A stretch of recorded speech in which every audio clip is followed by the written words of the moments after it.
Welcome everyone to this screening of the installation that we created for the Botanical Afterlife of Indenture Imaginative Archives exhibit. And I am so pleased that so many of you are able to join us today.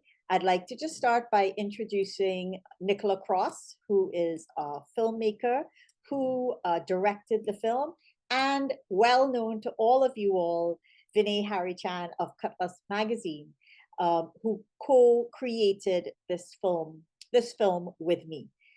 Just to let you all know, to give credit, the sound production and editing was by Lyndon Livingstone, and the narration by Zia Hosein Livingstone. And this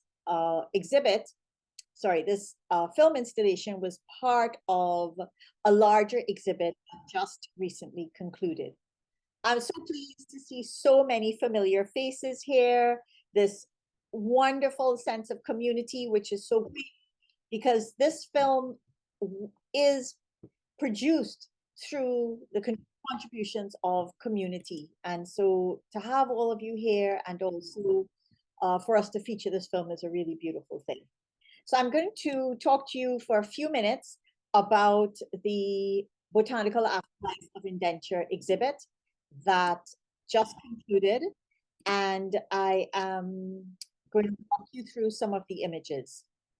You know what, while we give people a moment to come in before I present on the exhibit, I'd like to just give Vinay and Nicola a chance to just introduce themselves briefly. So I'm Gabrielle Hosein. I'm Senior Lecturer at the Institute for Gender and Development Studies at the University of the West, St. Augustine. Vinay, can I hand over to you? Yeah, thank you, Gabby. I'm Vinay Harrichan. I'm the founder and curator of the Cutlass magazine, which is a social media platform that kind of spotlights Indo-Caribbean culture and history. And I was really happy to collaborate on this project with Nicola and Gabrielle. And many of the people who are joining now are actually contributors to the archive that's mentioned in the project name. So happy to see all your names and faces popping up. Hey, I'm Nicola. I'm very excited to be here. And also to see Vinay face to face because we've been working and I've never actually seen him face to face. So that's exciting. I'm a documentary filmmaker and I focus on women's stories. And I met Gabrielle Hosein more than 25 years ago on a project with the Center for Gender and Development Studies, where we were learning about participatory techniques in gender analysis. So I think that's informed us and that's led me to the type of filmmaking that I make and working with Gab on this, and then also Vinay as well. So I think our three backgrounds came together really nicely. And I'm just very excited to be here with the contributors who I've been working and editing for weeks and weeks to put faces to, well, real faces to footage faces. So welcome everybody and thank you everyone. Abigail Hadid is also here, and Abigail is the co-creator of the larger exhibit, the Botanical Afterlife of Indenture. Abby, would you like to just say hello and introduce yourself while we're still letting folks in? Hi everyone, good afternoon, and yeah, thank you. Yeah, it's like we've all been friends, Nicola, Gab, myself, for over 20. Well, Nicola introduced me to Gabrielle. No, Gabrielle introduced me to Nicola. There you go. That's it. And yeah, so and it's interesting because our paths have been independent but still very connected and very focused in in visual arts, academia, and so forth. And Gabrielle had the idea for this project, and it intersected with work that I was also doing as well. So it just felt like a good moment to, finally do something, because I've, looked at Gabrielle her work over the years, not just in academia, but also in the arts and, through spoken word and things like that. And so for me to have this option to ability to, put images to a visual narrative was quite exciting, and that journey was also hugely hugely a learning process as well. And happy and grateful to have been involved and still am involved in it. And these two images, thank you so much, Abigail. Also, I am looking forward, we won't have a lot of talking. Our job here is to screen the film installation, but many of you who contributed to this are here. So just a few of the names that I recognize. Vinay, you may recognize them all, also Nicola, but Lilwati, welcome. Keith McNeil, welcome. We have Sandrine Sukai has also contributed. I don't know if she's here, and I hope more come in. Dr. Lisa Autar is here as well. She's in one of the images that was submitted by Dr. Aliyah Khan. So we have hello, Dr. McNeil, many friends in the room who are part of this film. I'm just going to take a moment to introduce the project to you all and provide the film with a little bit of context.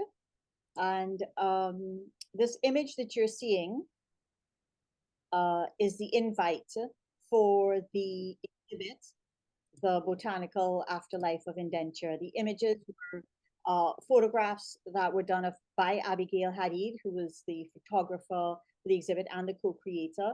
And what we were trying to do in this exhibit, which I will talk about more, is something that I think is very original, which is to use the folk art form of Mehndi in a way that doesn't draw on the internet or India, but draws on the indenture legacies around us through memorializing the Botanical Afterlife of Indenture. Geneva Drapal Singh, sorry, has just entered the room, and Geneva has to be credited with the backdrop that is the background to my screen. So Geneva Drapal Singh, Chandra Ratan, and Christine Harewood were part of the screen of the created the backdrop that you see behind me in this presentation. So welcome, Geneva.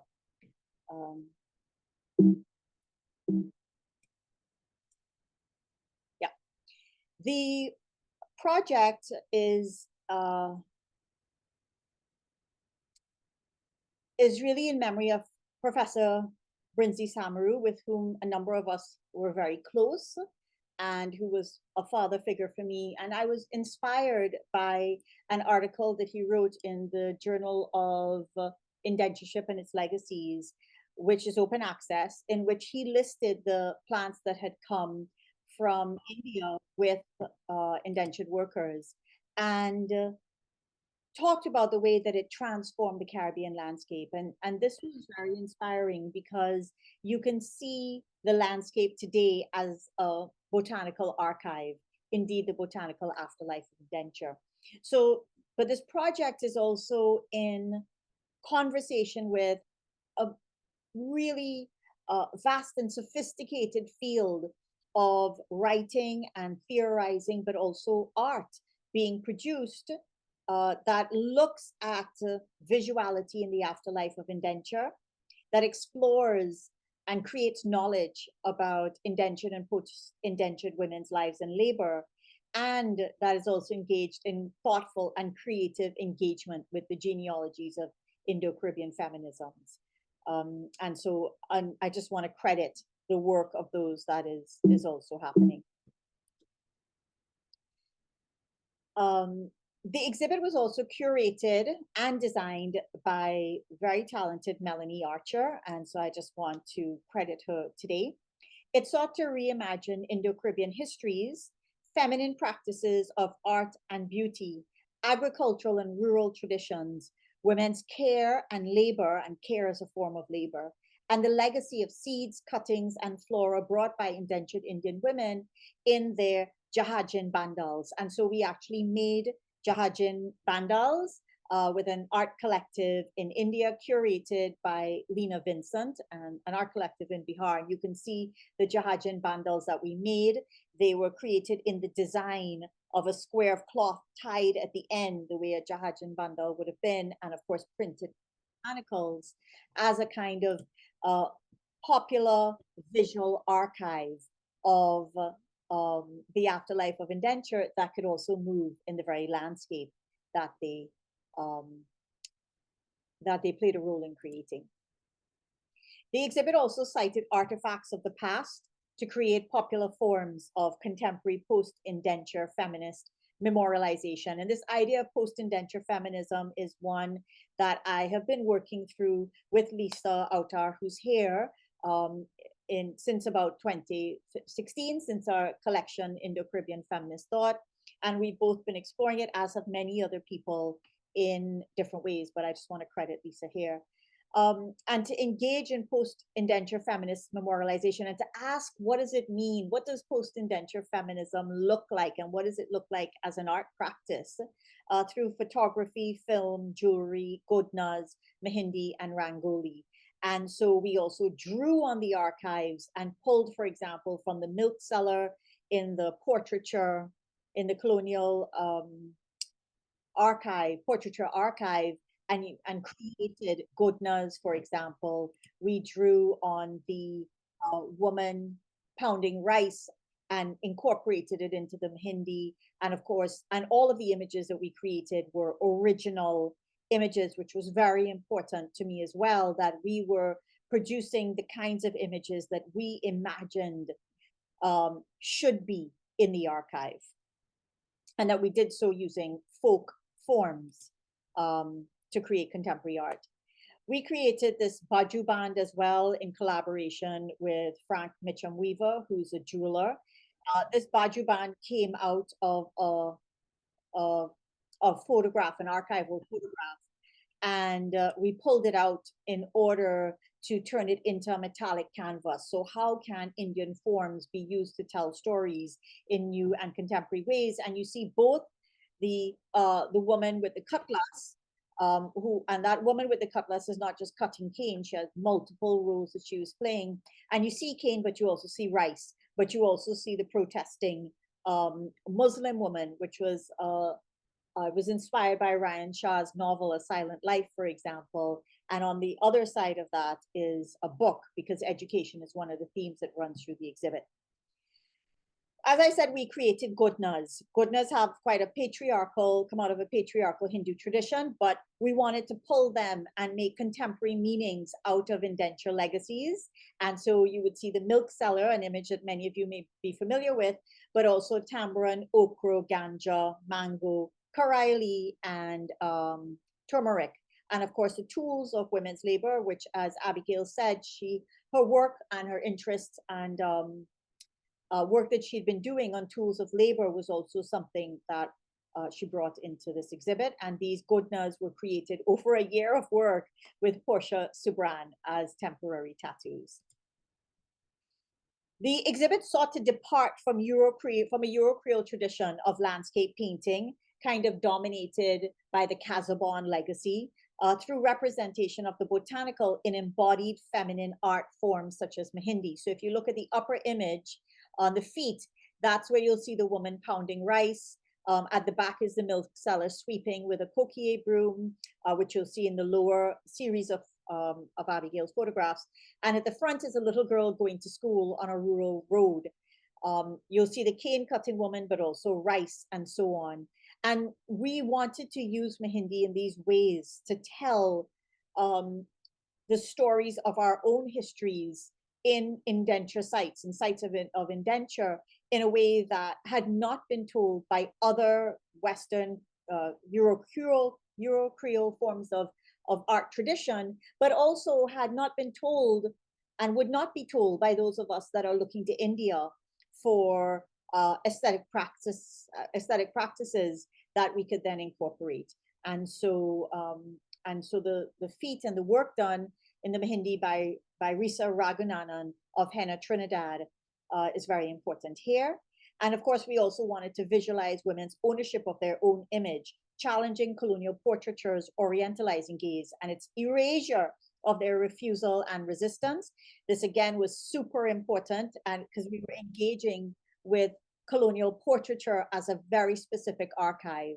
And you'll see, for example, that small image sitting there with the cutlass, which we like to informally call Vex, is very much about challenging the coolie bell as an image that people pick up on, and instead insisting that this is the kind of portrait that we should instead be imagining.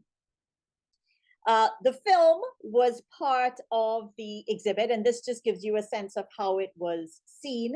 And we're going to be looking at it today, but you'll see some images of people looking at it as well. And overall, the exhibit highlighted how the 180th anniversary of Indian survival in Trinidad and Tobago and the flora that accompanies that legacy of labor, love, and liberation are meaningful to us all across geography, across ethnicity, and across religion and multiple forms of background. So through collaboration with about 20 creatives over 2 years, the exhibit interconnects these various forms with the botanical, with themes of labor, livelihood, and beauty, rural women's investments in education, mothering and love, and cross-race histories. Seeks to challenge colonial portraiture and photographic coloring techniques, instead drawing on Indian iconography and Indian folk forms typically associated with women.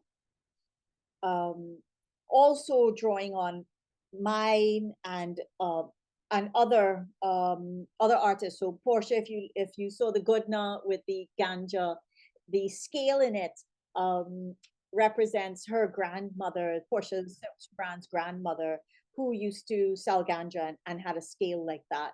And so there are family genealogies wrapped up in this project, mine and others all throughout, as well as the literary. And our goal was to create imaginative archives, the archives that we would want to see that fill in the gaps in visual records, to represent Indian women and tools of their labor in ways that emphasize power, and to recognize plants as co-migrants and co-settlers with their own temporal journeys, not just accompanying our histories, but having their own histories. And of course, to move, to create art objects that move as popular and embodied forms in the landscape, which is its own botanical afterlife of indenture. The project was very keen to depart from sugarcane as an over-determining narrative, instead emphasizing rice and henna, including in the art forms, and sought to create original Mehndi designs, original jewelry designs, Godna designs, and a visual archive, which is in the film that was created through the community contributions we'll be seeing today. And it's feminist politics, and I must say this, honors the agitators and bad girls in indenture histories, and considers queer presence to be part of its visual narrative. And finally, I was really happy that we were able to make room for community-created visual and textual stories of the botanical afterlife of indenture as meaningful to you all today. With this project in mind, we put out this call for submissions in collaboration with Vinay Harrichan. So I approached Vinay to do this in 2023.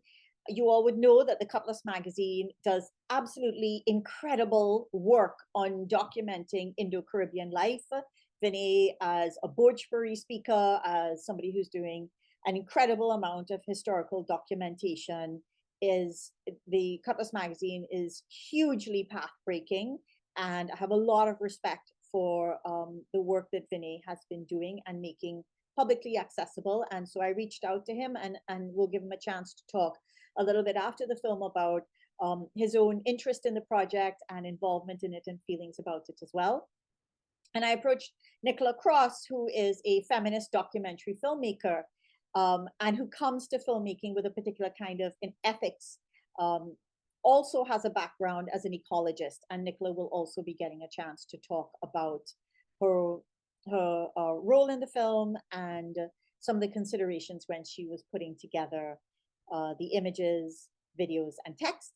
And finally, I want to make sure that all of you all who did submit are credited and that are part of this larger Botanical Afterlife of Indenture exhibit. So thank you for trusting us with your contributions. Thank you for being patient while we put them together. I know you probably wondered what happened with your submissions, but we made a film installation, and I'm so pleased that you're able to come and see it today.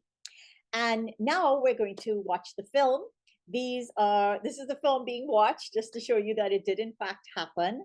And I'm just going to take a moment and switch us over to the film now. While I'm doing that, we are open for any quick questions, any really quick questions about or clarifications about the exhibit, but we will have about half an hour at the end to talk.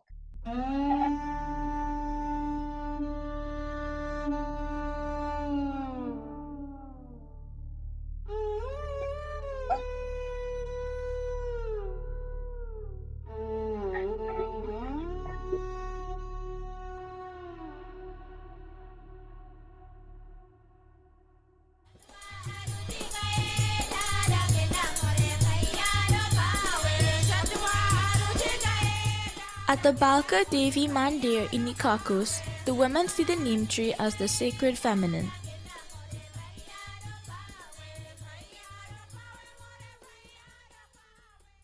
They recognize the trees as a goddess and wrap them in saris.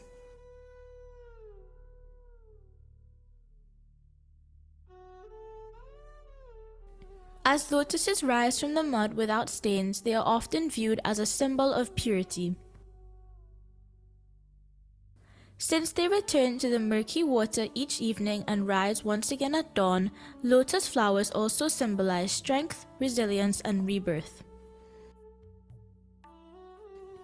In the early 1990s, after relocating to Ocala, Florida from New York City, my nana, Galbran Bansraj, found joy in planting. His backyard garden is a vibrant tapestry of life, reflecting our diverse Indo-Caribbean agricultural heritage and roots. If he's not planting baji and bodhi, he's cultivating wildflowers such as coneflowers and marigolds. His garden is not just for consumption and a splash of color. It's a living link to our Indo-Caribbean roots, thriving in Florida's soil. Through Nana's hands, the legacy of our ancestors flourishes, reminding us of our heritage's strength, resilience, and beauty. For me, the tulsi plant represents religion and tradition. It's often the plant reference for Hindu practices, probably widely available in Guyana, though rarely available here in the USA. My mother was gifted one. She has taken a few stems and replanted those roots in another pot and plans to give it to me one day. I hope to keep it growing healthily and may one day be lucky enough to propagate it for my own daughter to carry on. My Aja and Aji bought lands and moved away from the Logis to one of the first Indian settlements in Guyana, Helena, in the 1950s.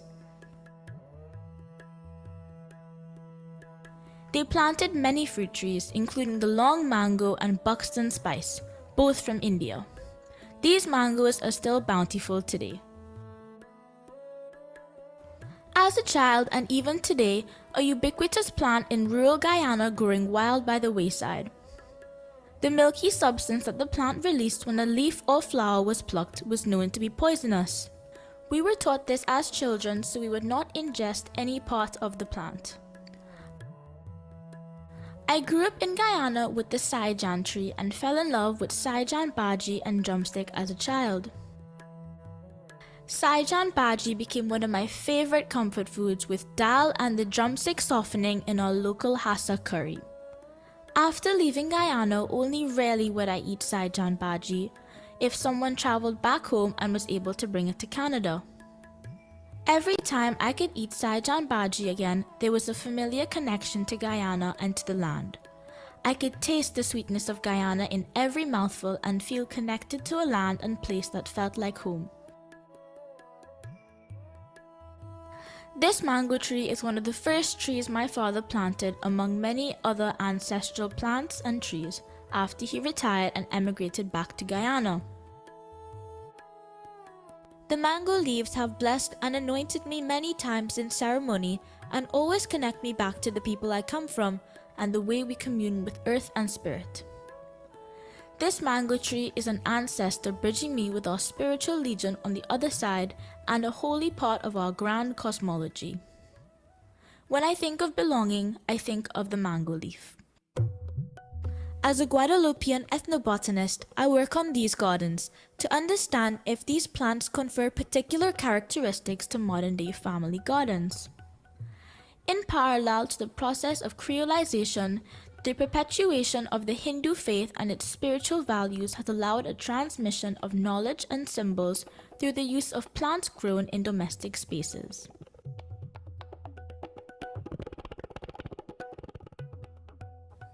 Popular fruits such as bilimbi, tamarind, and jack attest to the effective and memorial imprint of the Indian heritage on Guadeloupean cuisine.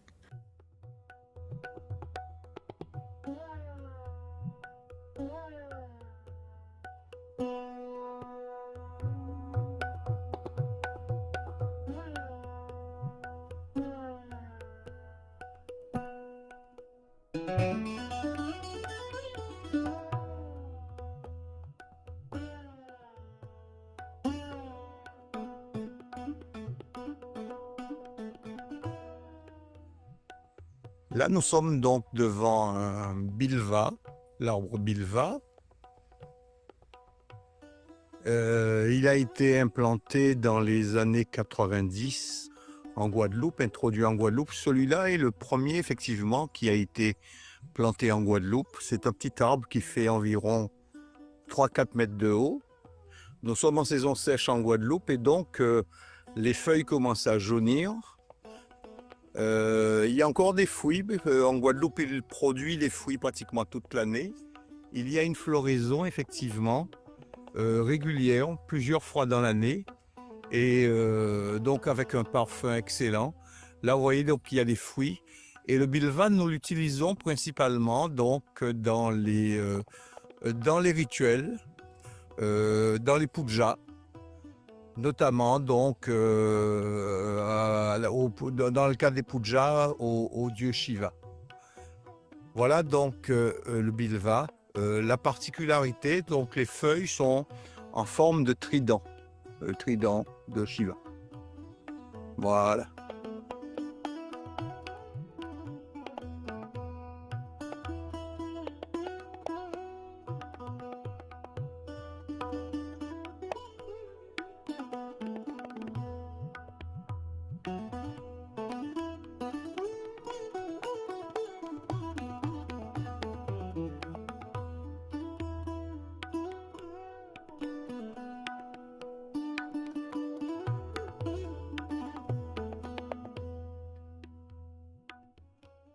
The banyan tree is very auspicious in Hinduism and Buddhism and is referenced in the holy texts.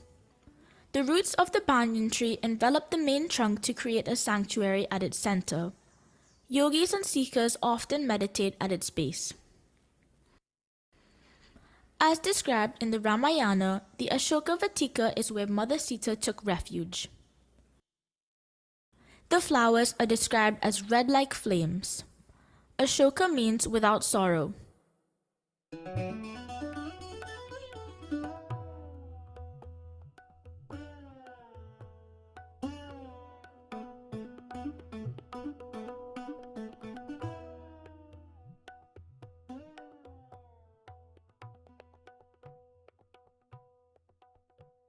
This specimen is one of a few I got from the fruit of a bale tree at Ramrik Sadhu Temple in San Juan. Ramrik Sadhu's children left the temple many years ago and migrated to Canada.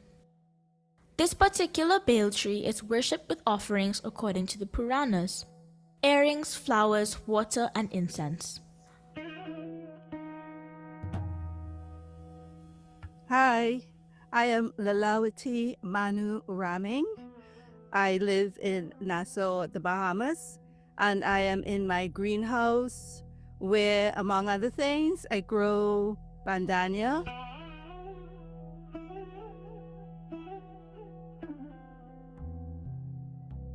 On the bed of the greenhouse, there are some young plants, some nice young ones getting ready to come up once the weather changes and it becomes hotter and wetter.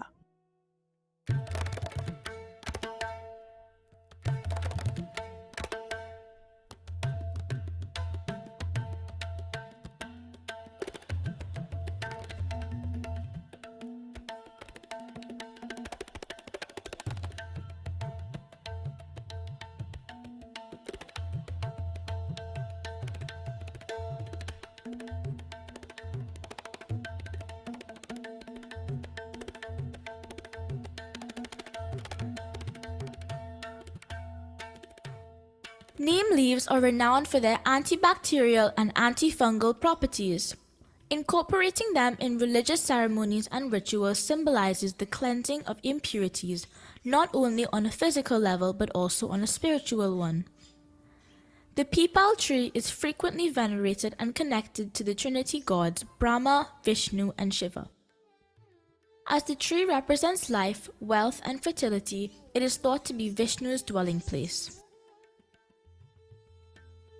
The tulsi plant holds great significance for Hindus as they regard it as an avatar of the goddess Lakshmi.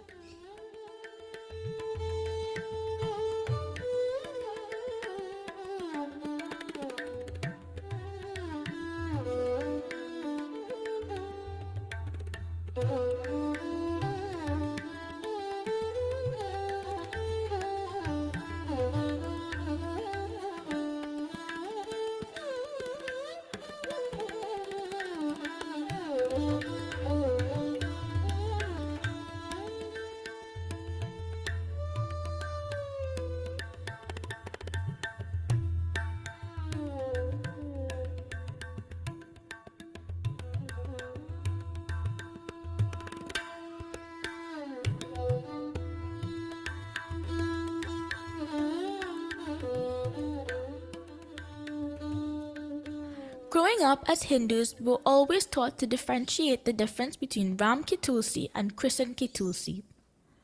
The green Ram Ki Tulsi was used for the puja or worship of Lord Ram for Ram Navami. The purple Krishan Ki Tulsi was used on Krishan Janam for the worship of Lord Krishna. It was said that every Hindu should have Tulsi on their property and preferably near their Shiva Lingam or Jandi or puja flags. Considering we had family with the surname Tulsi, relatives who would wear Tulsi in a pendant or hear the term used in Bollywood songs or local songs, we knew the significance of this plant. Holy basil was never a name we said or used.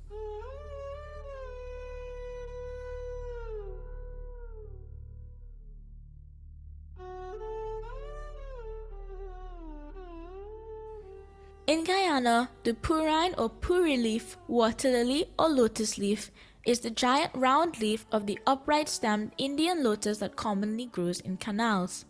Hindus pick and use the purine leaves as plates for the vegetarian 7-curry dish shaped at wedding houses, pujas or jandis, or festive religious holidays like Diwali and Navratri. Curries of pumpkin, bhaji, eggplant, chana, breadfruit, mango, and edo served in purine leaves with dal, rice, and achar and eaten with the hands. Lotuses are highly symbolic to Hindus as a flower of the goddess Lakshmi is born from, holds and stands on, representing purity, fertility, and self-knowledge. Muslim masjids and Hindu temples in Guyana and Trinidad, as in South Asia, are often decorated with floral motifs on their Caribbean wrought iron gates and structures. In both Islam and Hinduism, flowers symbolize divine gardens, purity, blooming, temporality, and knowledge.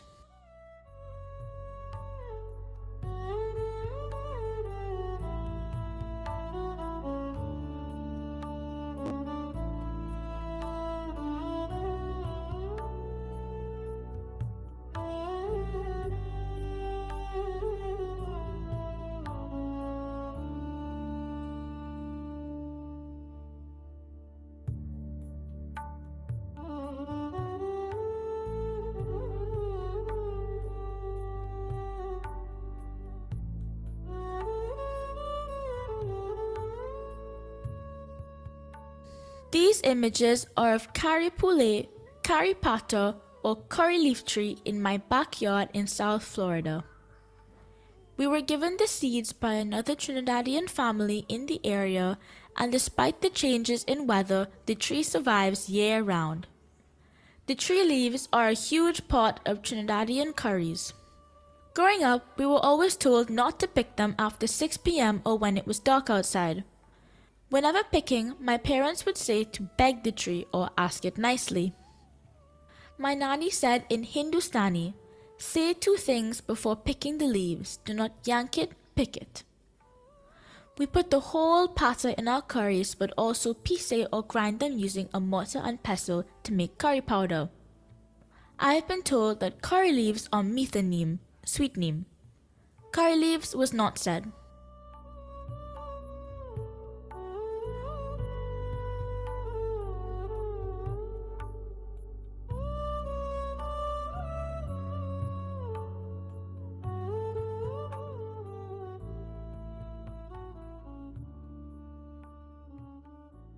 Currently, I live in the US, and these pictures keep me anchored in who I am, where I come from, and remind me of the love that surrounded me and nourished me.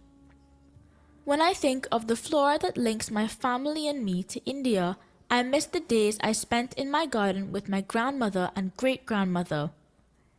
Their memories of and connections to India were present in the way they lived, the casual way they spoke Bhojpuri, and in the plants we grew. In our yards, we always had several varieties of palms, so they were always the background of many of our family photos. Both of those women are now dead, and the smell of the earth and the feel of a palm tree in my hand brings me back to the childhood where I never even imagined loss.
Congratulations, Nicola. It is a real joy to show this film to this audience of 58 people.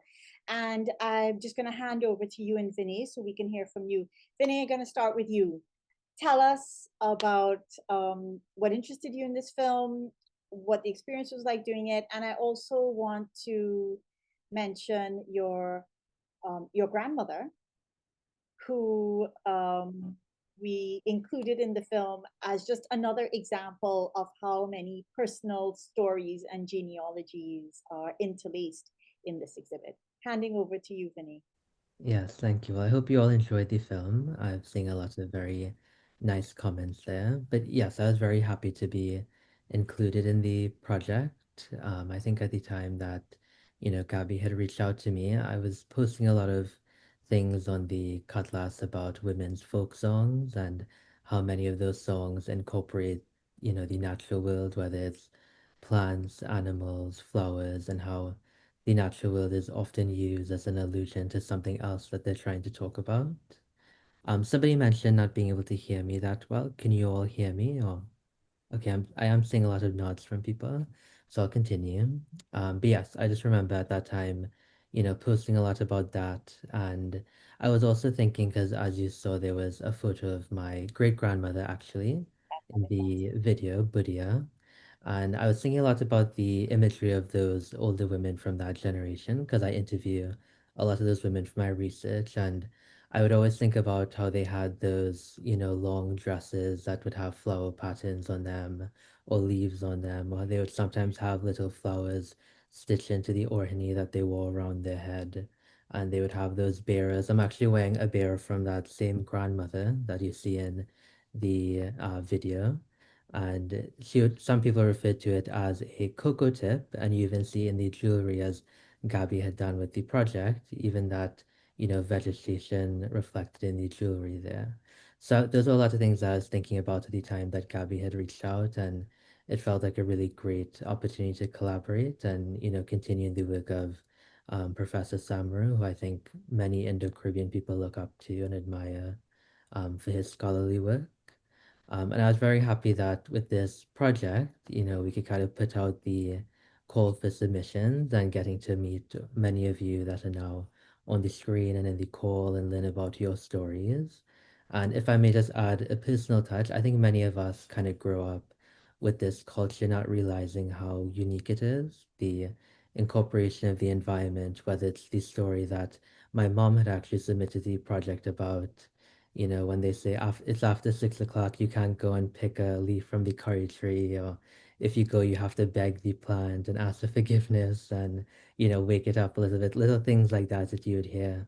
Growing up, there would always be that incorporation of the world that kind of were with us. And even though how many times that we moved, if we didn't even have space or land, somehow a neem tree would follow us, a tulsi plant would follow us, a little pudina tree would follow us, and now we have more land to cultivate that on. But I always was fascinated by how much of a through line that was in our culture, and how strange it was to a lot of other people and a lot of friends that I had who were confused about these little practices, like asking me why we would pray to the tree before picking the leaf, or little things like that, or why for certain functions. Because I also grew up in a Hindu family, and you'd always be taught that, well, the Genda is for weddings, and Arahu, which is hibiscus, is for Durga Puja, and Datur is for Lord Shiva, and then you have Tulsi, and that kind of knowledge that I had as a small child.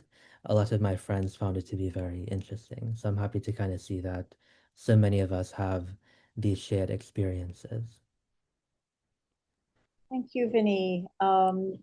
Just before we hand over to Nicola, how was the viewing of the film for you? I felt so emotional. How did you feel? Yes, I felt a bit emotional as well. Also, just, hearing the stories that my mom had submitted, seeing the photo of my great grandmother, it all, it was nice to see it come together as a collective whole, and to see the kind of themes in everybody's stories and submissions. And also, as being the person who was very much in contact with a lot of the people submitting, messaging them on social media or email and things like that. It was so nice that, to experience the film for the first time with a lot of you that made a lot of these submissions sometimes a year ago when we first started the project. Thank you, Vinay, and thank you. It was a true collaboration working with you. Nicola, I'm going to hand over to you. We are just perfectly on time. We went back and forth endlessly in the making of this film installation. It is meant, just to say everyone, it is meant as an installation in a larger exhibit rather than a film that you would maybe sit and watch from beginning to end. So it was meant to accompany you as you were traversing the exhibit. You could sit and watch it for a few minutes. You can come back, and so even showing it here brings a slightly different experience than the one in the exhibit. And before I hand over to Nicola, just to if I could comment on the sound for 1 minute. There was one day in the middle of the exhibit when the sound of the film and in this film, Zia is reading the text that all of you sent. And one day the sound was just filling the space. and made me realize how much the text that you all sent, not just the images, were actually, we enabled us to actually create a sound installation of your words, echoing your words about Pipal, about Neem, about Tulsi, were then echoing in the space in conversation with Abigail's still lifes with those plants, in conversation with the jewelry, which included, some of the plants, and the Mahindi, which included others. And so just want to say that we looked at the images, but the text was also so important. So Nick, I'm going to hand over to you. Tell us a little bit about your experience of working on the film. Thank you, Gab. Thank you, everyone. It was quite moving watching the film, because it felt I was watching it with the other people who made it, because I could not have done this on my own. I did not do it on my own. I did it with 16 other contributors and Gab as the conceptor of the project, and Vinay, whose wealth of knowledge came in handy, especially with the details of language, in Zia, talking it through and actually being recorded, in little things we wrote down. For example, I think Lilwati, have I got your name correct? She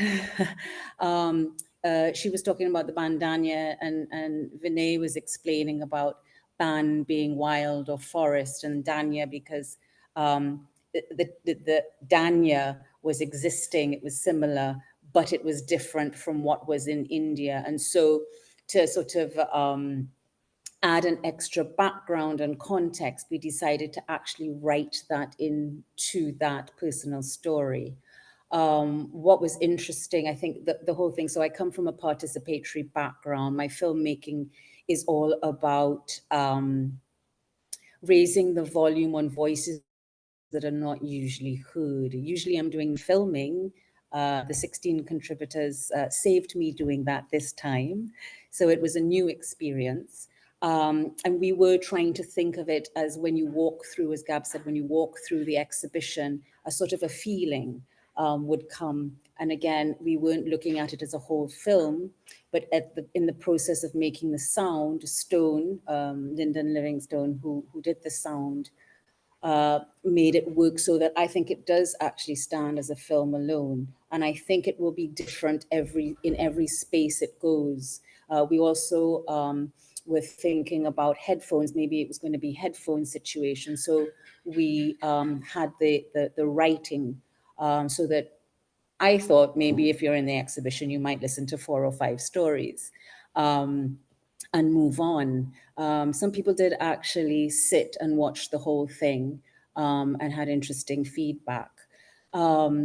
So it does different things, and I think it will do different things in different spaces. So I think that's very interesting. And I think this space here is a particular space as well. We're watching it with people who contributed in different ways, whether it was Vinay or the 16 contributors. I guess I think of myself as a feminist filmmaker. I'm still trying to figure out what that is. Every film is another step towards figuring out. But basically, it means I'm against all oppression, and I'm trying to level the playing field so that other people who are not normally heard can be in that. And so working on this project was very exciting. I mean, just the wealth of knowledge from 2 different angles, from Gab and Vinay and then the contributors really worked well together. And I think is a good example of how people can be included. I think some of the, it was a sort of a tricky thing, because how do you make a film compelling while also not diluting and minimizing the editing of the stories sent in? So I think that was a challenge. If we'd put every photograph and every video that was sent in and every word, nobody would have wanted to watch that. It just wouldn't. So that was our challenge. How do we not silence people when we've actually opened up and asked people to contribute? And it's personal stories, so, we all get vulnerable. And my job as a filmmaker is to make sure that people feel safe. So representation was very important. And if you feel you're misrepresented in any way, please reach out and communicate that, because this is not a done deal. Even in terms of the music, you know, some of the ideas about having local indigenous Indo-Caribbean instruments was one idea, and we weren't able to do that. And so again, that would be interesting. What do you think about the music? Maybe if we got funding, we would go back and do that as a document of locally made music. But maybe you may all say, no, we like it this way. So again, that's a sort of opportunity to participate. It was conceptualized as a family album. Gab was very, you know, it was seen as a sort of a sea of Mehindi in a way in the exhibition, and that the film would be that link to the plants in the landscape, but not just plants as living organic matter, but plants as families, as a member of people's families. And just and that one with, you know, I had a boyfriend and he used to tell me that I had to shake the plant and ask it nicely. So when I saw that, I was like, and then, you know, in terms of how do we document this, one of the important things was, when we put it together, how I did a draft with my voice, which when I talk in formal situations is a bit English, so that wasn't going to work. But it was just a sort of holding space to see what it would be like in the end. And it felt, who could we possibly get to? At one point I thought, well, let's reach out and, you know, let's choose 5 people. And Gab was very clear that she wanted all 16 submissions to be included in some way. So I was like, well, maybe we reach out to the people that we can find easily, and get them to maybe record an audio note. And then that seemed to be a sort of a formidable task. And I can't even remember, I think Gabs at one point suggested, you know, tearing out her hair, you know, don't want to get a man, don't want to get a, you know, so many people wouldn't have worked and would have overpowered the voices coming in. We almost wanted somebody invisible or particularly relevant. And so that's when Gab came up with Zia. And I thought, oh my gosh, that's perfect, because there Zia is in this exhibition on the walls around you, covered in Mehindi. It's Gab, you know, it's Gab's lifetime of work that has contributed to this exhibition, that has brought her to this exhibition, but also in her own family tree, what she's inherited with the Quran and her stories about the Quran. And then also passing that down to Zia. And so Zia made sense. And also she's a younger person, so she doesn't have that dominance. And so she was perfect, we felt, to make that link to from the Mehindi in the room to this green stuff and personal stories and family histories. And I think that worked really well. What else? Is there anything else, Gab, that I've missed? Let me just see. That's mainly it, I think. I think also Vinay's suggestion, you know, even before we started thinking of the music in terms of what I discussed, Vinay came up with selections and we were like, oh, don't like that one. It's got too much bass. It's got too much this, you know, it's too old, it's too new. And then this one that we chose, which Vinay will remind me which it is, but it's sung by these Trinidadian women who were the best singers. Vinay can fill us in. Best singers in the Caribbean of this type of music. And so I think at the beginning with that Sari, which is from Keith McNeil, it just opens, it just feels community, it feels female, and by feminism I don't mean female, but it feels of the earth, you know, that they sort of bring us in, and we see the saris in the trees. Anyway, so okay, sorry, I'm going on, I'm getting away, but it is very, very exciting to be here and to be a part of this viewing with all of you who have contributed in many ways, and just hearing your own, and as Vinay said, you know, this is part of an ongoing process. So if you haven't contributed yet, please please do, please feel, your family, this is an ongoing process. And we would love for you to be included in other ways, or ways that we haven't even thought of yet. I'd like to quickly add on because to go off the point about the song in the very beginning of the video, that's sung by the Ganesh Kirtan group from Siparia in Trinidad. It's southern Trinidad. And that was a very well-known ladies group, and many of the songs that they would sing were very popular folk songs performed at, weddings, or if a baby is born, when the ladies would get together and perform. And those are a lot of songs that I would grow up hearing my nanny and my aji or my grandmother singing as well locally. And that song, compared with that image in particular, seemed very sort of appropriate, because I know, just to give a slight translation, the song is called Genda Naturo Maharaj, Genda More Bhaya Ropawe. And that's a local Hindustani. And what it means is, essentially, it's a young woman sitting up in a tree and she's with her lover. And it's a Genda tree. Genda is marigold. And they're the orange flowers that you see a lot of time at weddings. And she's telling her lover, don't pick the flowers, they were just planted by her brother. And oftentimes flowers reference fertility or innocence or virginity in a lot of these women's folk songs. And then later on the song, the lyrics say that the two lovers in the tree, they hear a little rustling, and it's the woman's family coming to look for her.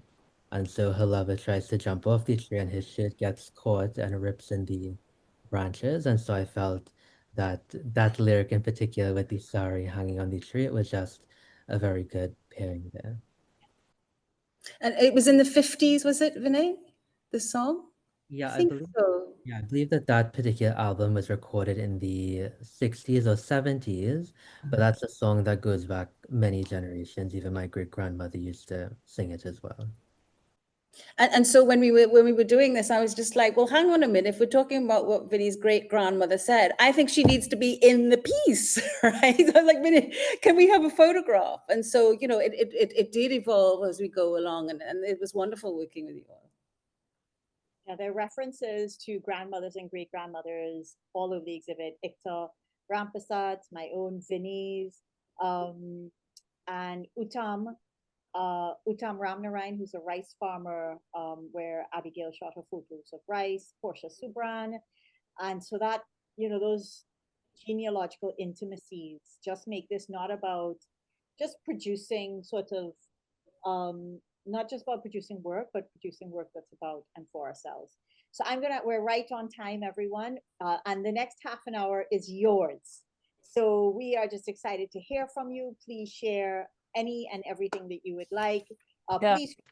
I just have one thing to say on the grandmother thing, because so many people that came into the exhibition shared so many stories about their grandmothers and things that they learned from their grandmothers and memories that it brought back so many memories of their grandmothers. So whether it was watching the movie, or looking at the exhibition, the interaction consistently over and over was just about memories and heritage and legacy and things like that. So just wanted to share just that one other thing. Yes. Thanks, Abby. I saw Analdo had his hand up, and Seema, but please just feel free to jump in as the conversation evolves. Arnaldo, you had your hand up first. You can jump in. Do you want to go, Seema? You can go. You were, are you sure? Because you were first. Yeah, you can absolutely go ahead of me. Okay. Hi, everyone. My name is Seema. I'm a New York City-based visual artist and curator, and just want to congratulate you, Dr. Hosein, Vinay, and Nicola on this, and everyone who participated. It was so beautifully curated, echoing everyone's reactions on that. I actually, like 15 years ago, I worked on an anthropology undergraduate thesis that was looking at bush medicine along coastal Guyana, and the social transmission of it, of its knowledge, how it's being used. So I was so excited to come across more recently this project you know, uplifting our symbiotic relationship. Because something I've been reflecting on my own practice as an artist and how I want to integrate my academic research back in the day.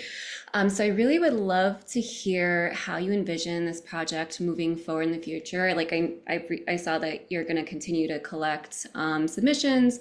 Just wanted to know like what you're kind of envisioning as like a culminating sort of expansive like future sort of project that this can kind of come into. And also I was just curious about anything that surprised you about the submissions, any trends you saw depending on like region you received submissions from and so on.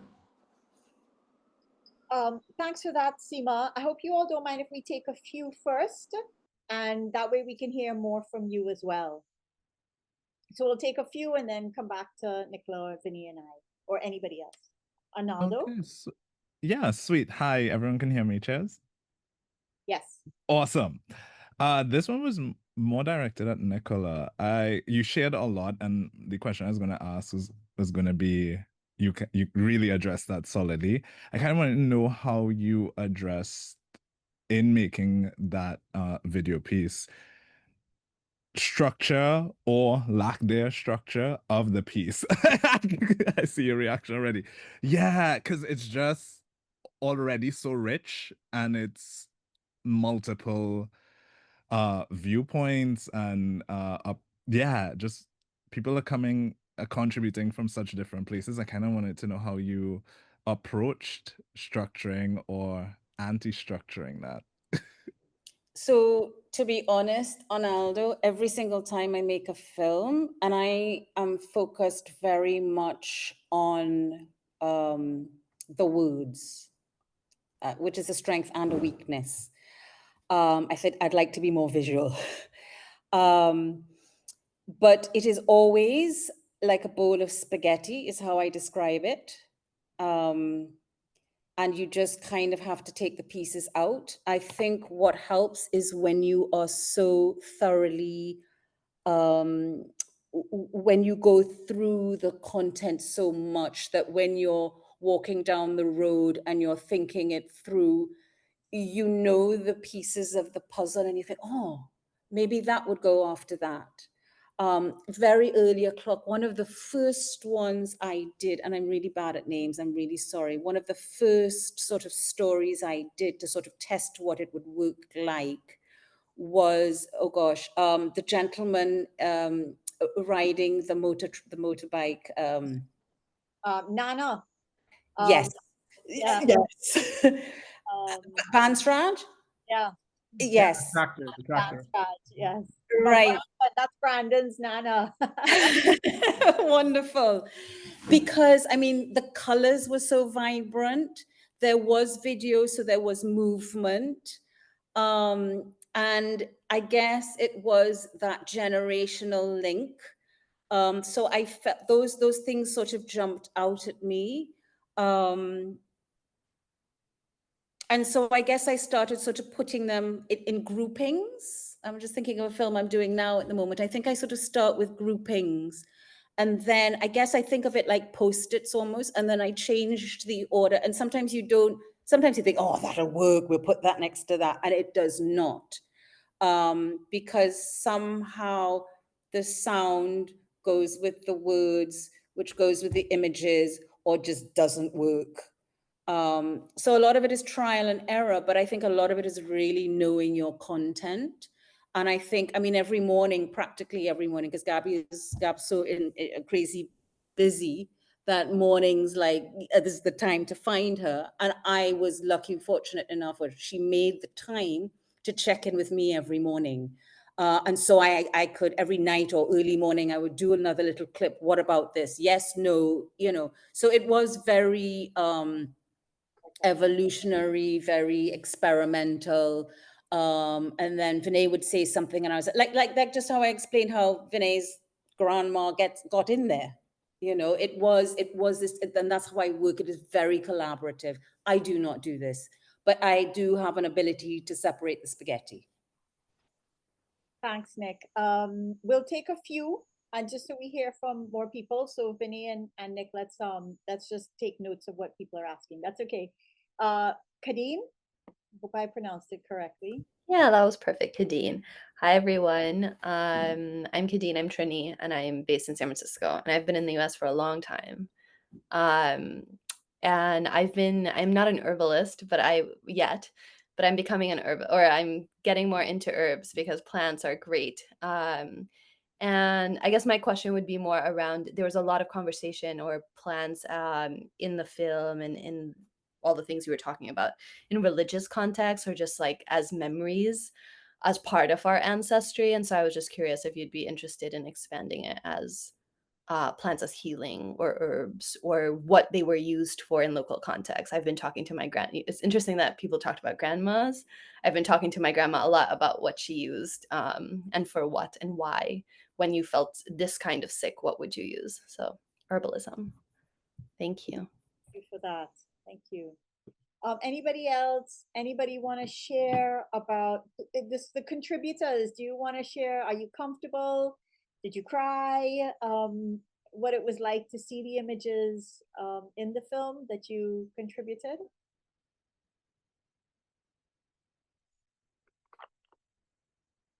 Please feel free to just jump in. I'll say I'll jump back in. I didn't contribute, but I'm so excited to contribute now. And this was really, really moving. I think there aren't that many artifacts for like Indo-Caribbean people or Caribbean people in general, on the same scale as you'll see in other places. I live in San Francisco, and there's a lot of beautifully curated work for a lot of just different groups. So this was representation matters. Like this was really, really beautiful. Thank you. Thank you.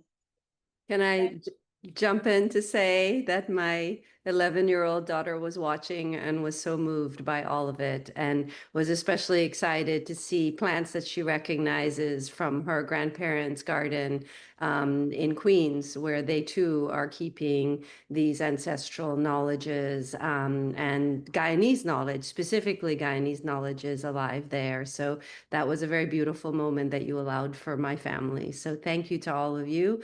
And I'm so excited by this collaboration and not just the richness of the talents that came together, but also the various types of experiences that you offer us, even in this space. But I'm especially sad I wasn't able to be there in the gallery, and I wondered if you all could maybe tell us a bit about the reception of the work in that space. What are the things that people lingered over? What surprised you about how people moved through, what they gravitated towards, how they oriented themselves when there was such a richness of offerings that you gave to them? Whew. Thank you, Lisa, and it's so nice to think that Freya is part of this as well. And by the work, you meant all like the kind of the multimodal offerings. Okay, so I will tackle that, but I just want to invite Dr. Rashmi Karnajani. Rashmi, happy to hear from you. Hello, thank you, everybody. What a wonderful experience it is for me to sit here and participate and listen. Ever since I saw the announcement of this, sharing, and when it was actually happening, I was feeling a yearning that I wanted to be there. I cannot continue further without a huge thank you to Vinay, because it is during the pandemic when I used to walk on lonely streets before virtual school began. I'm an educator in the Greater Toronto area. I came upon the Cutlass podcast and the explanations of the artwork, and then the historical aspects, and the scholars who were interviewed, and the conversations connected with my soul in a way, because as someone who's been in North America for only 23 years, what I notice amongst my colleagues and the students with whom we work is the invisibilization that has happened of the richness that you have brought into view. And those of us on the ground have been working very closely to make sure that that invisibilization is named and taken away so that families, students, and educators who live here in the Greater Toronto area can, don't have to be swallowed under the dominant discourse of South Asianness. You see? So I am very, very grateful for this opportunity to be here. And I think my yearning has only deepened now. So please let us know how we can walk alongside in the Greater Toronto area. Thank you. Heartfelt gratitude to everybody. Thank you. Before I or Vinay or Nicola jump in, is there anybody else who wants to share? Please. Joan Rupram? Yes, Joan? Yes. Okay, so Joan, thank you for contributing to the film. What was that like? And Heidi, I see your hand up also. So, yeah, I was really excited when I saw the call for the images and specifically for plants, just because it draws so closely to my connection with plants myself. But I was really more excited to submit photos of my father's plants and to start the process of telling his story. So this was such a beautiful call to do that in community.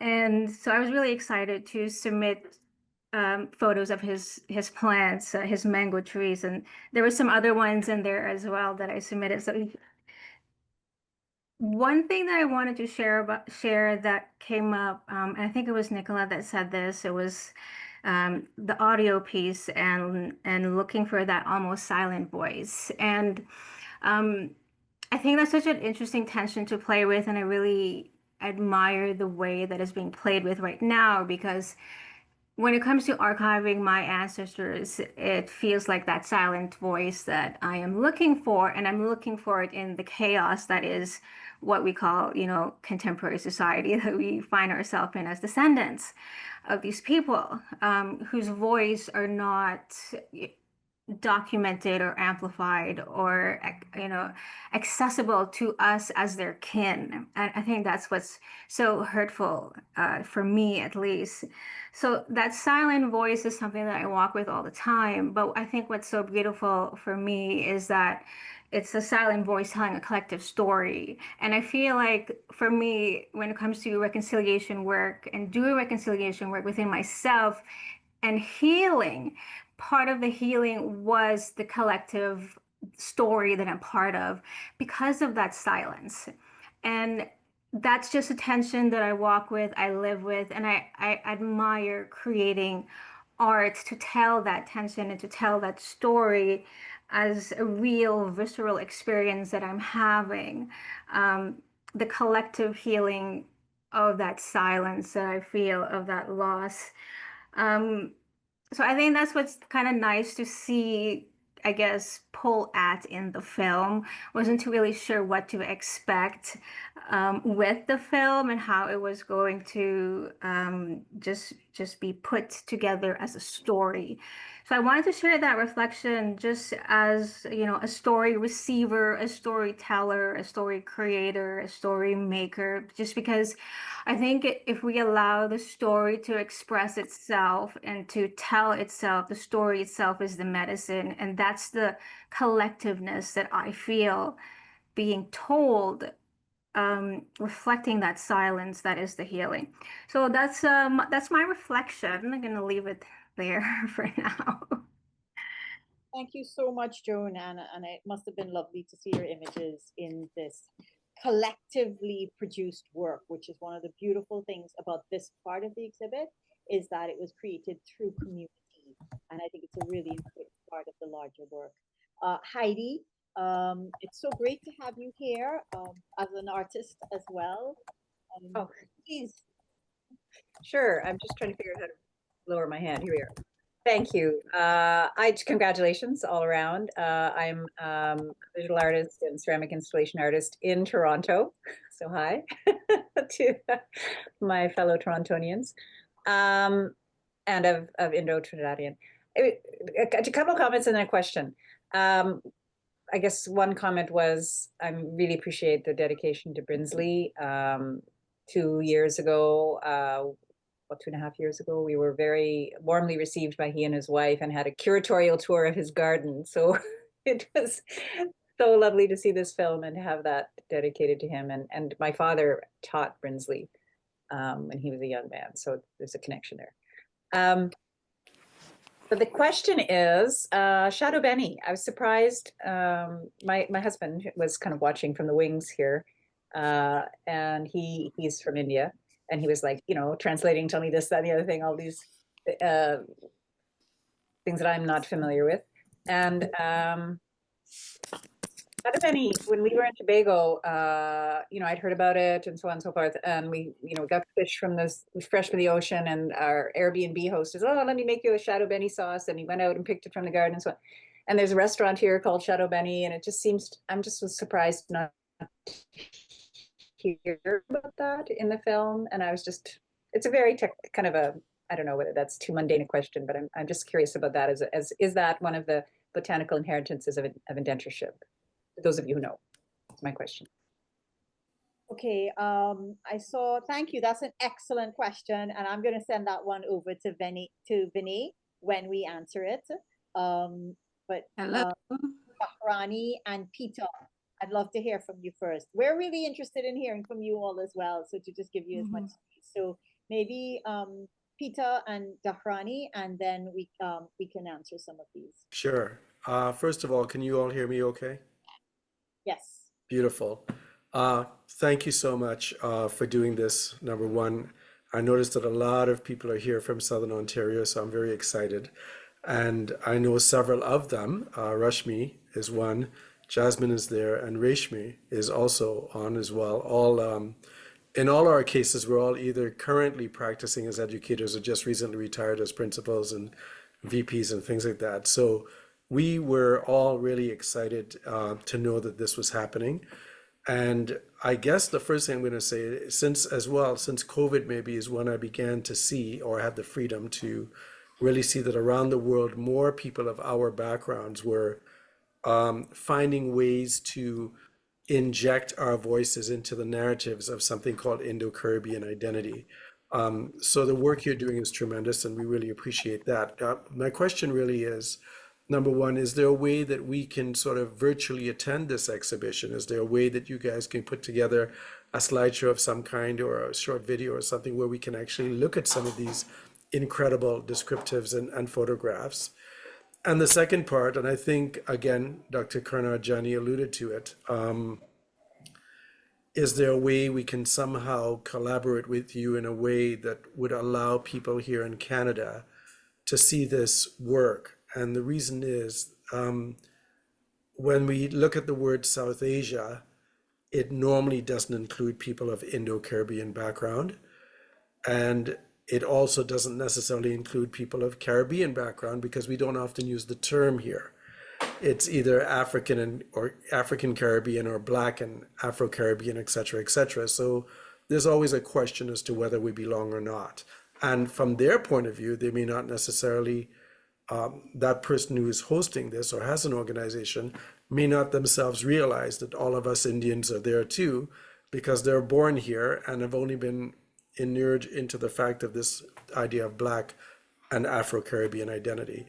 So if there's a way for us to work with you in future, or do something here where we can help not only educate my peers, people of our age groups, but also a lot of the young people who really know nothing about how to speak up in any of the organizations or student clubs, et cetera, that exists here. I hope that made sense. Thank you. Thank you so much, Peter. Thank you for that. And Toronto, it's really great to have you here. Dahrani, I don't know if I pronounced your name correctly, but I hope I did. It's Darnie, but you were very close. Much better than usually other people's. But first of all, I just wanted to say thank you so much for this. I've been following this exhibit, and I'm really glad that you've been able to take it virtual a little bit. I'm actually currently a PhD student at University of British Columbia in the School of Information, and my focus is on diasporic Caribbean descendants of indenture and their record-keeping practices and archival access. And so this, and also alternative archives against kind of the colonial the colonial power of textual records that have been traditionally carrying our histories and that don't really actually reflect our own histories. So I really appreciate the work that you've been doing, Lisa and Gabrielle. I've been using your Indo-Caribbean feminisms work in my work, and it's been really, really helpful for me to kind of look through it and to be able to rethink what indenture is outside of the India as origin framework.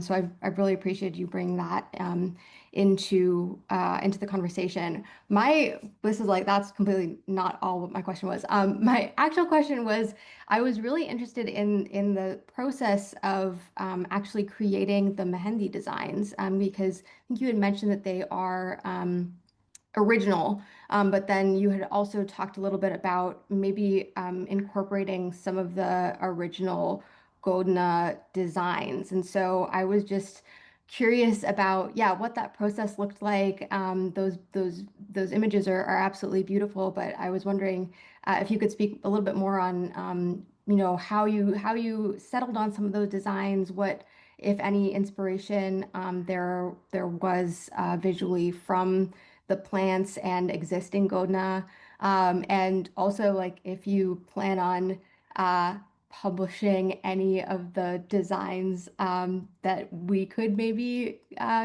use and also and continue to use in our own like Mehendi practices. Okay, I think we should answer some now. Nick, it was a bit of time, but there was something about I think it was Joan was asking about just putting together the film, and she was interested in how it turned out. And I think you did mention it, but maybe just emphasize the light touch that you wanted to use. We didn't want to heavily produce this. We wanted to let the images that people sent speak for itself. So maybe you could talk a little bit about that, because Joan did kind of raise how. Yeah, thank you very much for that, Joan. I mean, you said some beautiful, beautiful things there. I think, one of the things we started talking about, we began it as a family album, which is why it's got that sort of chalk-like font. And I sort of tested it first. One of the first tests we did, we sort of had it a black background with the images and a white border, as if they were in, those old, well, I probably still have them now. You can get everything now. The old-fashioned photographs, not so old, but the next lot, with that white frame, about that big. And then also I tried it with, in a photograph album, you have sticky corners in the old days. So triangles, white triangles we tried.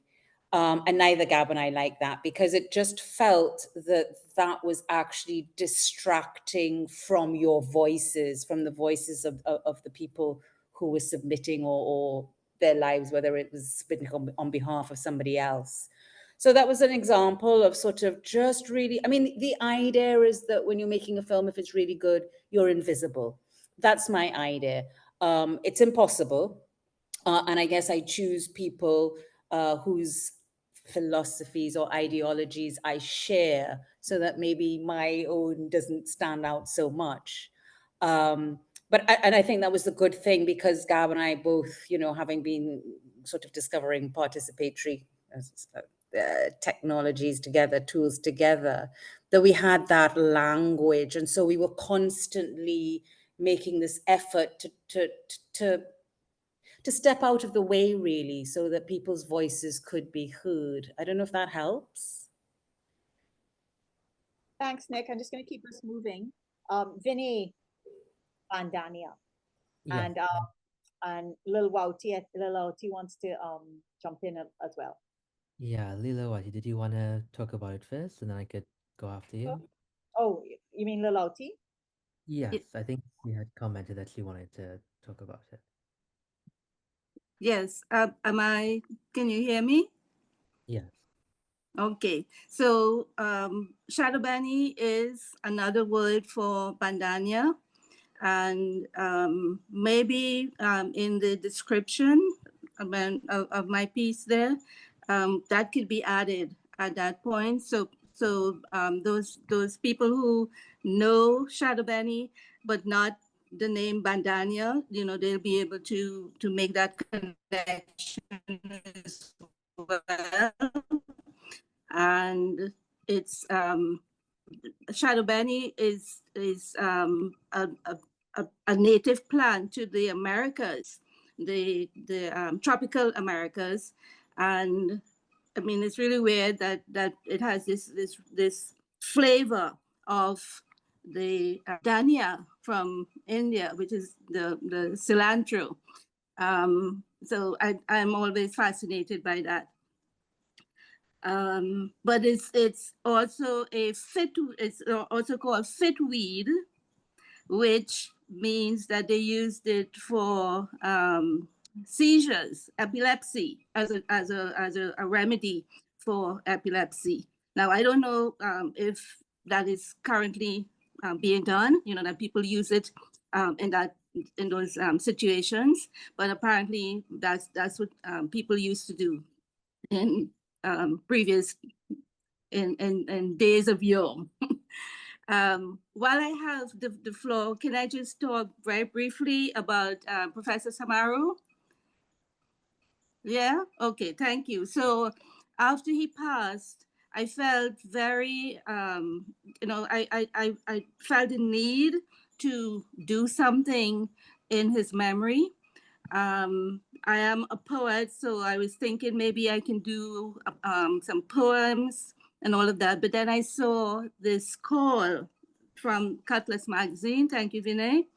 And I thought this would be a perfect opportunity to do something in his memory, to something that because people don't typically talk about plants that came from India that we still use as a major part of our lives, and that we take with us to other parts of the world that we move to from Trinidad. So I was excited to do something for the project, and I am glad that my work was accepted in this really, really important project.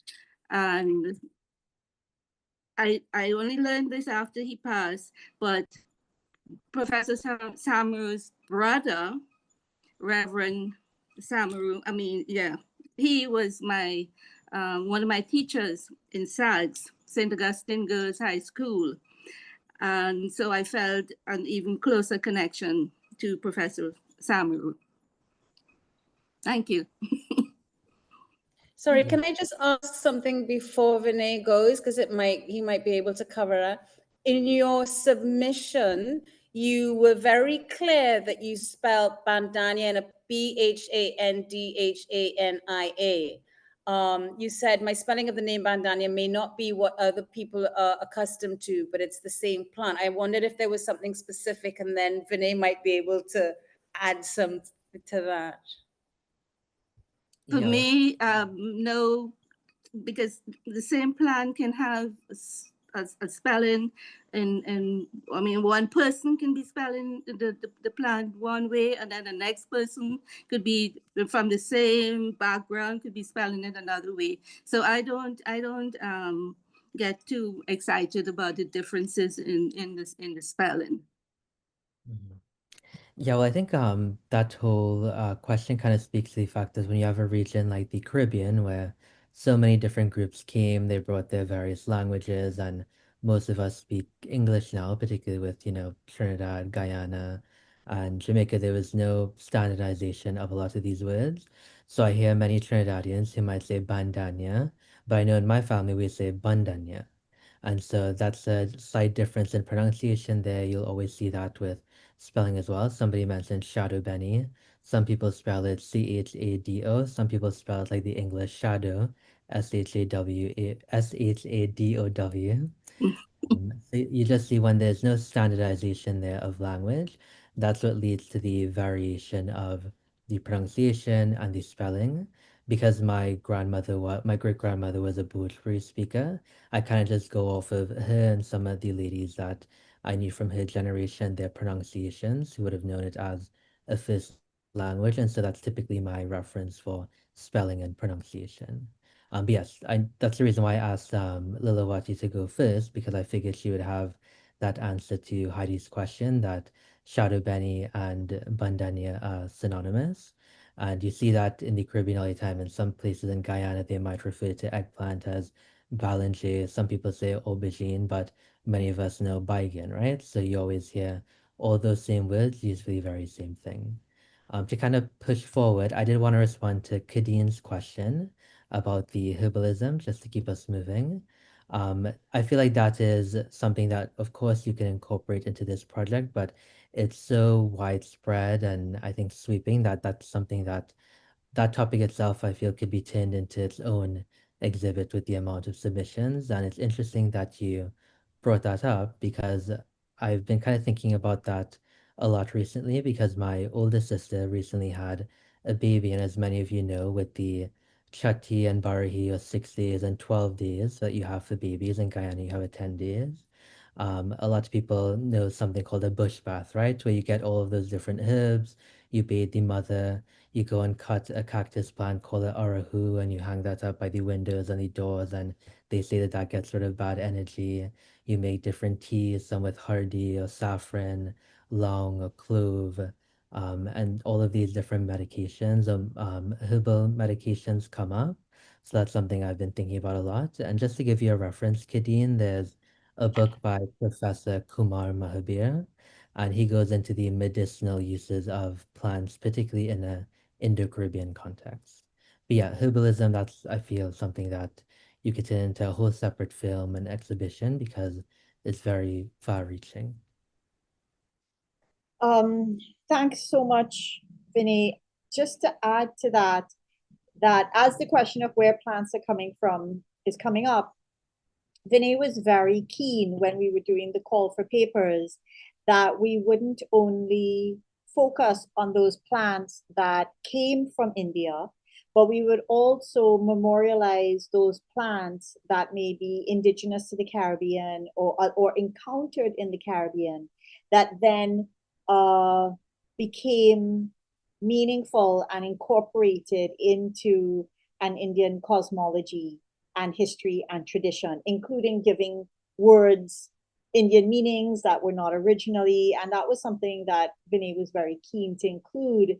And I think that helps answer some of the continuum of plants that we included as well. Vinay, I don't know if you want to say anything last about this. Yeah, and I think the reason I wanted to do that is because bandania is the perfect example. The fact that they had dhania or cilantro in India, and they came across this form of it that was very similar, but a little bit more potent in taste, and they wanted to coin a term for it. So then you get bandania. As you saw in the film, ban means wild or forest because they would have encountered that out in the forest in Trinidad or out in the wild. And one of the reasons that was kind of top of mind for me is because outside the Caribbean, I also talked to persons in Fiji or Mauritius or South Africa that also descend from that indentureship background. And I remember one time I had shown a photo of that bandani, and I actually did a post on the Cutlass where I showed all the different names that people know it by. And somebody from Fiji mentioned that in Fiji, they call our bandani, they call it jungly dania. Jungly is another word like bun that means wild or forest. So you see that even they coined a term there for the exact same thing. That is the same plant, but separated between Fiji and Trinidad. So that's why I really wanted to include that specificity of things that may not have come from India, but that were discovered by indentured peoples and their descendants and turned into a part of the culture. And somebody had commented about bamboo and whether or not that's native or not to the Caribbean. I can't answer that with 100% certainty, but we know that bamboo, for example, makes up a huge portion of our practices, whether using it for the jandi, for the flag that's hung up for Hindu puja, or the bedi that they make for weddings, or yeah, little things like that, or even bussing bamboo, which is not an Indian specific tradition, but expands around the Caribbean. So yeah, I like that that was mentioned in the comments as well. Thank you. So I do want to, oh, Brandon. Yeah, I just want to say a few things, I really appreciate the Bandanya opportunity to talk about that, because growing up in the Trinidadian household, migrating to America, you really lose that culture and that feeling to the islands and, to our culture, our West Indian culture. In my name, my sweet name is Brandon. So one of my cousins, they call me Brandanya. So as a way to have the theme and keep the conversation going. But yeah, it's funny it is. But I really love the storyboard that you guys put together. Um, listening to the violin and then the tablas playing while our stories were being told was very heartfelt and appreciative. It was like a great opportunity to write our poetry and tell a story, for those who are living and then who are has departed. And then having this conversation during, Guru Purnima is also special and a blessing in a disguise, because we're here to talk and give thanks to our heritage, So I just, thank you for the opportunity to voice this and listening to everybody. Thank you. We watched that video, my Nana Bansraj, so many times. I feel like I know your Nana. So in fact, Vinay and I then started talking about him going to go and visit your Nana Bansraj. Yeah. And so, as things go. I'm keen to wrap, so let me just end with the responses to some of the questions. You asked about the Mehndi designs. We started off, I spent a lot of time kind of looking for designs on the internet, and we talked through designs back and forth, sometimes with Abigail and with Melanie also, and then searching through botanical kinds of drawings, and then conveyed a slew of botanical drawings to Risa Raghunan and Mohammed of Henna Trinidad, and then she and I then worked through the drawings on paper. And I also was very keen that we would use Mehndi to incorporate memorialization of women's labor. And that's why there's Mehndi of the pounding the rice, sweeping with the kokiye broom, and really important for me because the theme of exhibit, there's a book on the Baju Band and the little girl going to school as well, like just showing that rural landscape in a way, using a feminine art form that has not been at all considered for the way that it can show our own histories and our own and the landscape around us. And so worked with Risa on those designs. And then I have to tell you that the designs took about 6 or 8 hours each day. We had to shoot them. And so Risa was as Mehndi artists do, inventing as she went along. What was wonderful in the exhibit, and I showed it in the slide, was that people then came to get Mehndi designs that they would never have gotten before this exhibit, which was exactly what we wanted to do. We wanted to tell people, get off the internet and stop looking to India and the Middle East and other homelands around us. In our own histories, there is so much that this art form can be used to make contemporary, embodied, feminist art. And so people left with Mehndi of the woman pounding rice. And that was so emotional for me. People left with Mehndi of, the image that Abigail had, kind of the posture of the Cutlass, both in defense and threatening, and that sense of power and not just violence associated with it. People left with people went up to the Mehndi images and said, I'd like to get that exactly the way that's done on. And so cucumber, okra, peppers, you know, things that you find in the market were what people were getting designs of with their Mehndi. And so when I say original, and again, this comes straight out of that post-indenture feminist work and thinking that so many people have been doing as well, which is, you know, how do we draw on indenture legacies in ways that speak to us in the contemporary, and that can memorialize, but can also to take on new meanings as they move with us in the spaces that we are moving in, and with the meanings that our bodies carry as well. And so men, women, I mean, non-binary persons, I mean, everybody got this Mehndi done, and it was hugely popular and done over the days of the exhibit.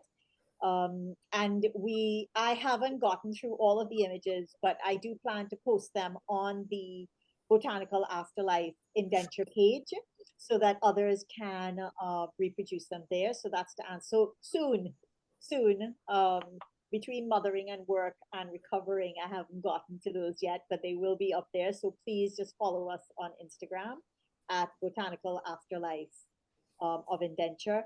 And then I think it might have been Peter.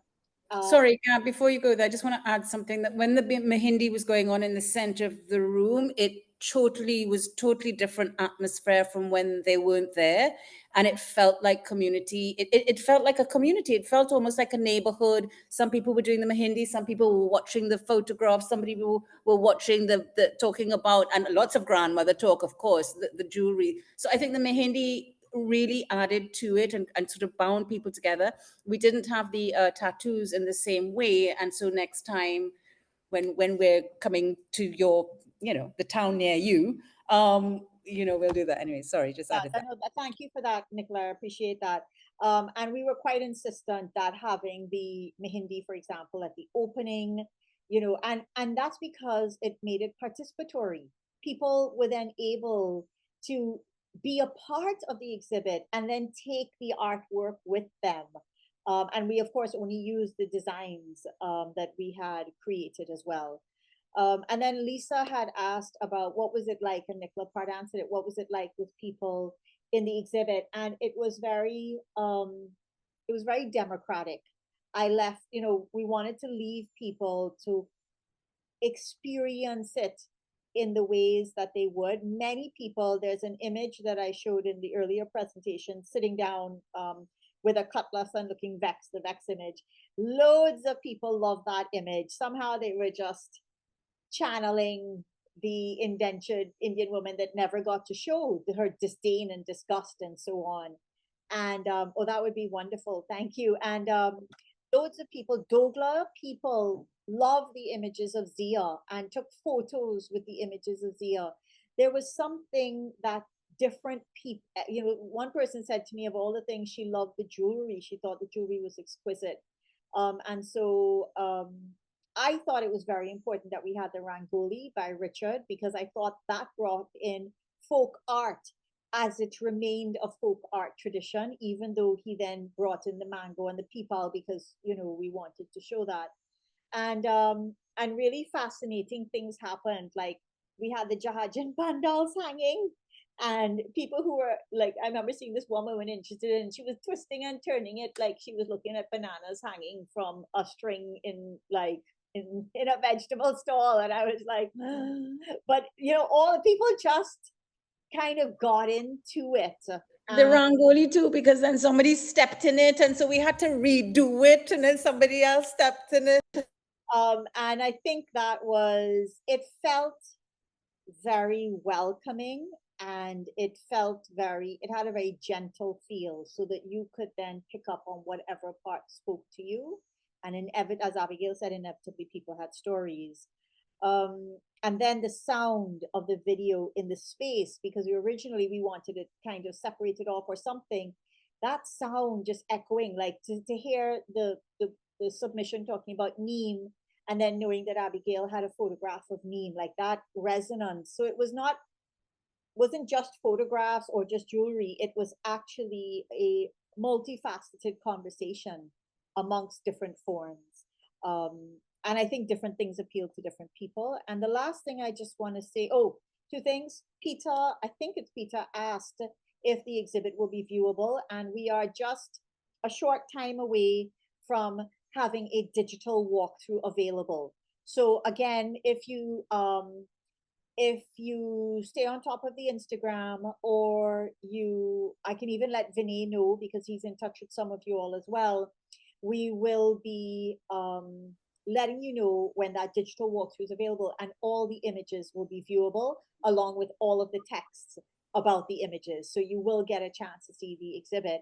However, it's not the same seeing it online. And so we do want the exhibit to travel precisely because wherever we go, communities of people just feel so connected and emotional about it. So we do want it to travel to around the Caribbean, Guyana, Jamaica, St. Vincent, etc., Suriname, Fiji, the Maldives, Guadeloupe. We do want it to travel to diasporic communities, New York, Toronto, Canada, and New York, and so on. And Lisa Autar has been talking about that as part of her basis from New York. And following up on that, we do want it to travel to other indenture sites, Fiji, Mauritius, South Africa, and we certainly want it to travel to the metropole. So France, England, and the Netherlands, because even there it challenges so many of the stereotypes that people hold, and it also nourishes the communities there that have been holding on to this knowledge and are looking for material that is both historical but is also very, very contemporary. So please, I put my email in the chat. If anybody has any suggestions for how the exhibit can travel, please do let us know. And when we travel to different sites, there is the opportunity for the exhibit to evolve and grow. So we're in conversation now, for example, with Barbados. And in Barbados, they want to bring in the experience of Indians who came to Barbados in the early 20th century and see how there can be a kind of community component or their stories brought in. So it's not just a matter of the exhibit just moving in an abstract manner, but the capacity that in each site, something happens that allows it to engage with those there in the participatory manner and collaborative manner that we've tried to make an ethic of the entire artistic work of which this film is a part. Abby, did you want to say anything before we go as co-creator?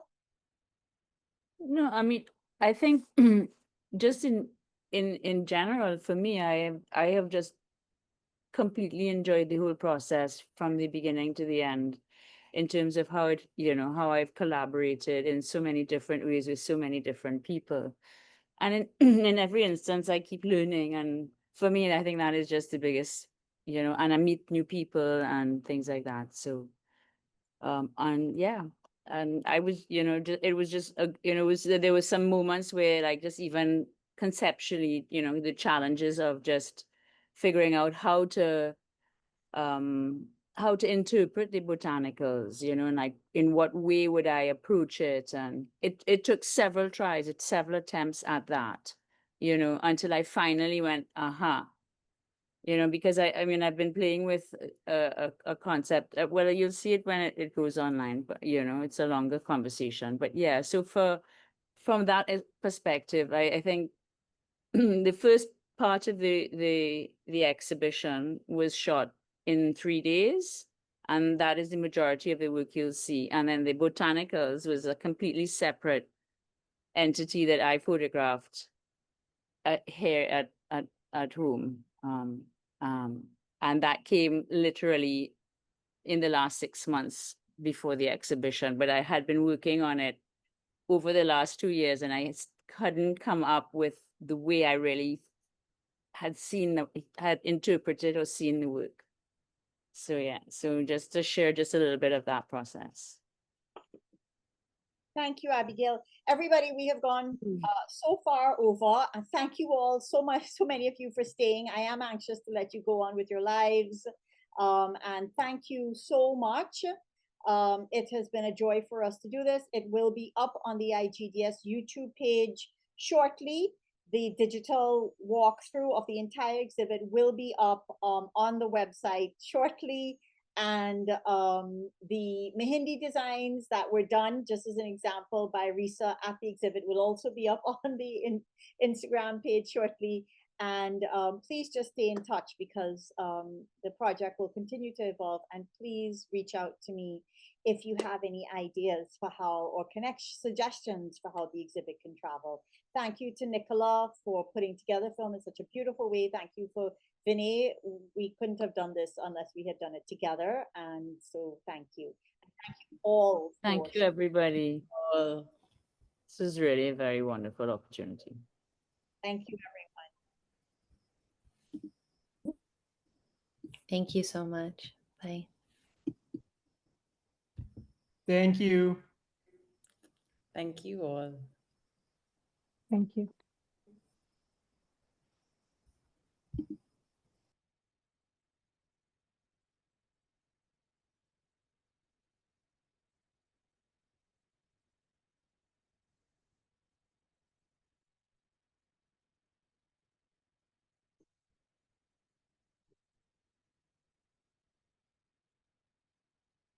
Okay, bye everyone.